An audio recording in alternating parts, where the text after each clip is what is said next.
Buenas tardes, estudiantes de grado 11. Hicimos otro videito ya para complementar el tema que veníamos trabajando, porque hizo falta puntualizar una cosita. Ya habíamos hablado sobre algunos de los factores que caracterizan al neoliberalismo. En el video anterior estuvimos hablando sobre el cuarto poder, que son el papel de los medios de comunicación como aparato de propaganda del neoliberalismo, que se caracteriza por haberse convertido en una ideología de derechas o de ultraderechas, aparte de ser una propuesta económica que ya hablamos pues de los aspectos negativos de la misma, pues por ser una propuesta muy egoísta y que solamente contempla los privilegios de una élite. Bueno, entonces ahora vamos a hablar un poquitico del papel del Estado y de las empresas públicas. Como ustedes saben, el neoliberalismo está en contra de que el Estado no solamente intervenga en el mercado, e intervenga en la distribución y en las dinámicas inequitativas dentro de ese mercado, sino también quiere limitar la acción social del Estado, o sea, no quiere que el Estado cumpla su función de ser un administrador de recursos para todos, sino quiere instrumentalizarlo solamente para el beneficio de una élite. Entonces, ellos ven con muy malos ojos la empresa pública. Por eso en administraciones como las del señor Álvaro Uribe, se hizo mucho hincapié en base a una cosa que no tiene mucho fundamento, que es que la empresa privada supuestamente genera muchas más ganancias que las empresas públicas. Es uno de los tantos argumentos que se menciona acá en Colombia, que son argumentos que no tienen sustento. Hay otro argumento que se acabó de caer ya con lo de la pandemia, y es que acá los que generan el empleo son los grandes capitales y no el que genera el trabajo como tal es el trabajador. Y vea que no, porque si eso fuera así, entonces los grandes capitales por sí solos podrían seguir construyendo su riqueza. Y cuando no hay trabajadores, pues los dos sectores caen. Entonces, los dos sectores producen riqueza y los dos se necesitan, tanto los dueños de los medios de producción como los trabajadores. Ambos producen la riqueza, no solamente los dueños de los capitales que se aprovechan de los trabajadores los que producen riqueza, eso es mentira. Ellos se aprovechan de una riqueza que producen los demás. Pero en realidad, pues deben coexistir.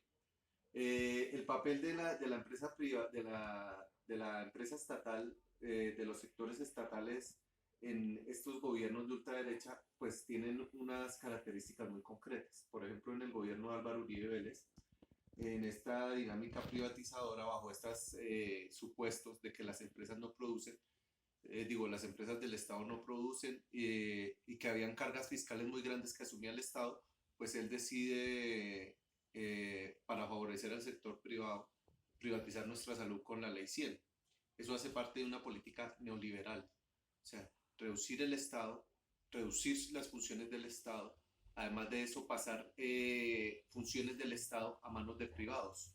Obviamente la empresa privada, que acá es donde viene ya el tema de debate, es una empresa que en realidad sí genera ganancias. Son muy buenas para construir ganancias. Pero lo que pasa con esas empresas privadas es que construyen ganancias para unos pocos. Por ejemplo, los únicos que se beneficiaron de esas dinámicas de la ley 100 fueron los grandes dueños de las EPS. Entonces sí generó unas ganancias. Obviamente que ellos se robaron. También se aprovecharon de los recursos públicos para enriquecerse y en detrimento pues de todos los demás. Entonces ese es el problema con una empresa privada. La empresa privada solamente mira las ganancias, pero no tiene ninguna responsabilidad social por lo general y muchas veces no tiene miramientos éticos para lograr sus ganancias. En cambio, obviamente una empresa pública no puede generar tantas ganancias porque tiene una responsabilidad con la sociedad.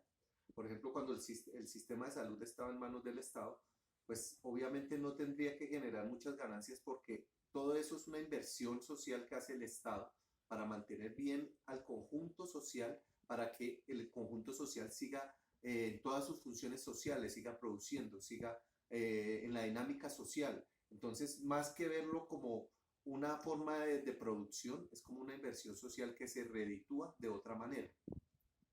Este tipo de políticas se aplicaron también a todas las empresas que generaban energía, también entró a otros renglones del Estado, también dentro de estas mismas políticas de derecha se pretendió en esa época y se pretende ahora desprestigiar, por ejemplo, al sector de educación para construir también una empresa en torno a la educación. O sea, básicamente el neoliberalismo busca construir empresa o convertir al Estado en empresas privadas que están aliadas con ellos. Son sectores que solamente quieren alimentar su propia dinámica de crecimiento de esa pequeña élite, pero que en realidad pues lo que hacen es desvirtuar las funciones del Estado. Por ejemplo, en esta pandemia se nos hace ya más que evidente que la salud no debe ser un negocio, ni tampoco debe estar privatizada en manos de unos pocos que se lucran a costillas de la salud de todo un pueblo. La salud es un deber del Estado y debe asumirlo el Estado. Por eso se habla hoy en día, o el debate fuerte está en derogar todas estas políticas nefastas del uribismo sobre salud, sobre educación, sobre políticas sociales, de acabar con la criminalización, con la persecución y con la estigmatización de ciertos sectores sociales que pueda que no piensen como ellos, pero que eso no los convierte ni en sectores delictivos como ellos pretenden, ni en aliados de las FARC, ni mucho menos. Entonces, la polarización ha llegado a unos límites tan ilógicos que en realidad se está persiguiendo a las personas que están defendiendo la democracia acá en Colombia. Y eso es muy triste. Nosotros como colombianos debemos defender por encima de cualquier cosa el Estado de Derecho. Debemos defender por encima de cualquier cosa la Constitución de 1991 y la naturaleza misma del Estado colombiano. Entonces, defender los derechos no es optar ni patrocinar ni apoyar en ninguna medida la instauración de una dictadura en Colombia. Es sencillamente defender la esencia misma de la democracia. Muchas gracias por la atención, muchachos.